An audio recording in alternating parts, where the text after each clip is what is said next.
now we find something new, right? But we still don't know what's that. So we take the sample to here. So this is the microscope, and then we pick up the single crystal. We pick up the small, tiny single crystal here. And after we pick up the single crystal, we use this big X-ray, single crystal X-ray diffractometer to determine the crystal structure. Currently, my student is working on it. Yes, my student is working on this one. And from this data, we can determine the new phase, the structure, atomic site, everything, all the information we will get. And then what we do is we have another working station for us to do the calculation.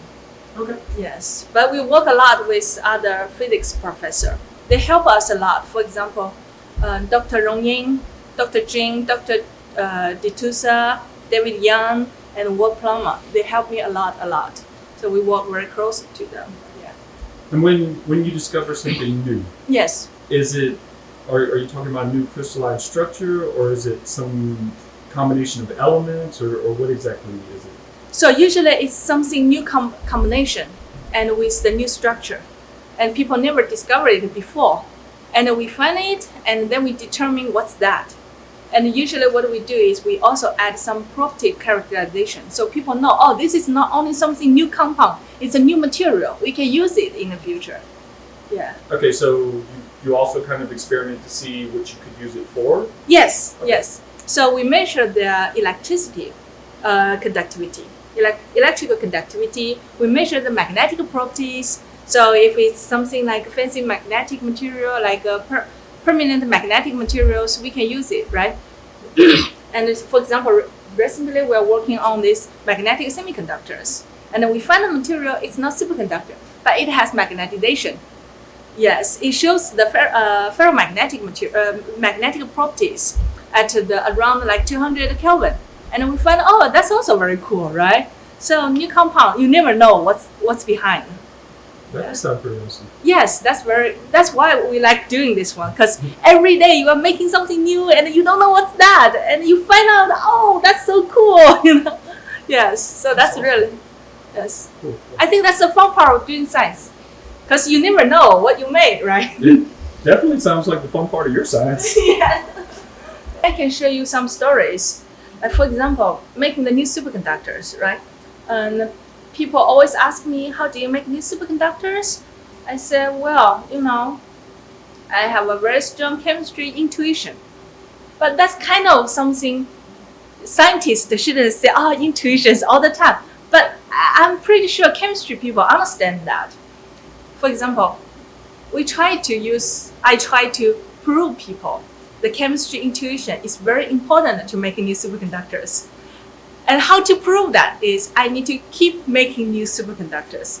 I'm not just making one superconductor. If I make one, people will say, oh, she just have good luck, right? Mm-hmm. If I make 2, 3, 4, 5, 6, keep making it. And then I tell people, just find some interesting connections in the compounds, like structural connections, atomic connections. And these connections, somehow you couldn't explain it very well in a scientific way, but they exist. And don't ignore this kind of feeling. Take it and think about something else, also have this kind of connection.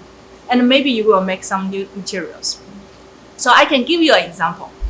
Yes, one example is for the periodic table. Okay, here we don't have periodic table, right?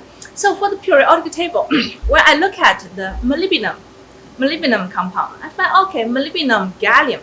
So if we put gallium and molybdenum together, they make a new superconductor. So people already reported the superconductor. And then we find, okay, rhodium with gallium. People also find a new superconductor. And then iridium and gallium. People also find a superconductor. But the thing is, people never working on the rhenium gallium. And highly possible, because like 2 binary phase already for us, people discover a lot of binary phase. But if we check the database, nobody ever report the rhenium and gallium compound. And usually we will think, maybe it just doesn't work. Because it's just making two elements together. It's very common. It should work, right? If people never reported it, maybe people already tried, but they just didn't find anything new there. But when I try to find out the structure connection and try to count their electrons, and I feel it's supposed to be there. Even people never discovered it before. So what? Maybe they just forget, right? So what I'm doing is I just go ahead to make it. And then it's a new superconductor. And I made something new and it's a new superconductor. See? That's pretty awesome. Yes.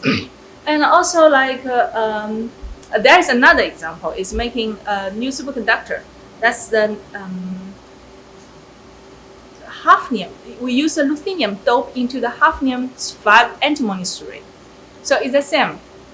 Because what I feel is, a lot of elements, superconductivity couldn't be predicted. But a lot of elements, they are special. Because when you're adding these elements, it makes superconductor. You don't know why, but it just works, right? So it's like when you're cooking, you're adding this spicy into it. It just makes it very, very different. A little bit, make everything different. So it's the same. And I'm working on this hafnium 5 antimony system and a zirconium 5 antimony system. And I find if I put all the 40 5D elements to dope into the system, it's not superconductor, except for one element, that's a ruthenium. So only put a little bit ruthenium into it, it's superconductor, and TC is pretty high.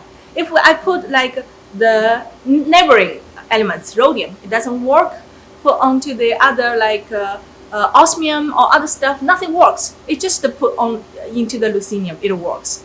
And this kind of chemistry intuition, yeah, I think there's some physical phenomena behind it. But till now, we still don't know. But what I'm doing is I try to make more and more new superconductors. So we can build up a big database.